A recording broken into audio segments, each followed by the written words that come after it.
Welcome to this video.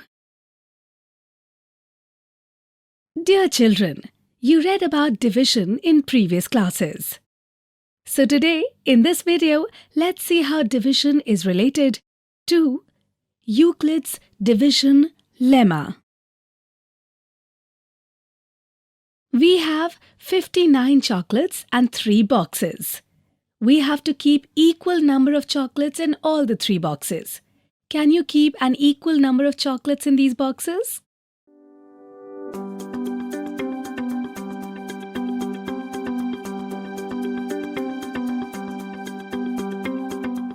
Well done! We saw that 19 chocolates are kept in each box, whereas 2 chocolates remain. Just think, now can you solve it with simple division method?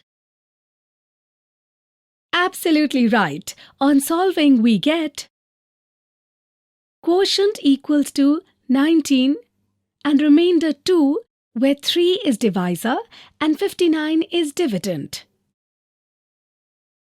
Now if you want to keep the same chocolates in 5 boxes instead of 3, such that there are equal number of chocolates in each box, then what will you do?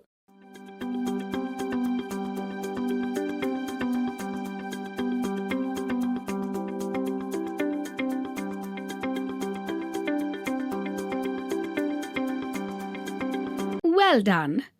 Now we have 11 chocolates in each box, while 4 chocolates still remain, which we represent in this way.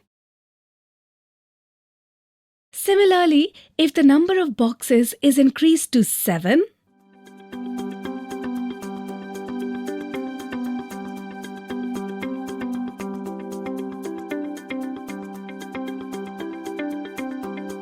we see that each box contains 8 chocolates, while 3 chocolates remain, which we represent like this. In the above 3 situations, we saw that both dividend and divisor are positive integers.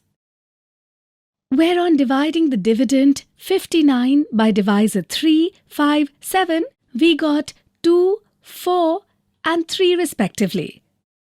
On observing carefully, we get to know that in all the 3 situations, the remainder is less than the divisor, where we represent dividend by A, divisor by B, quotient by Q, and remainder by R. In the above situations, 2 positive integers A and B are seen, where A is greater than B. And there exists unique integers Q and R. On division, we get remainder R, which is greater than or equal to 0 and less than B, from which we can say that A is equal to B times Q plus R. This is known as Euclid's division lemma. Today in this video, we studied the Euclid's division lemma. In the next video, we will learn to find the HCF using this.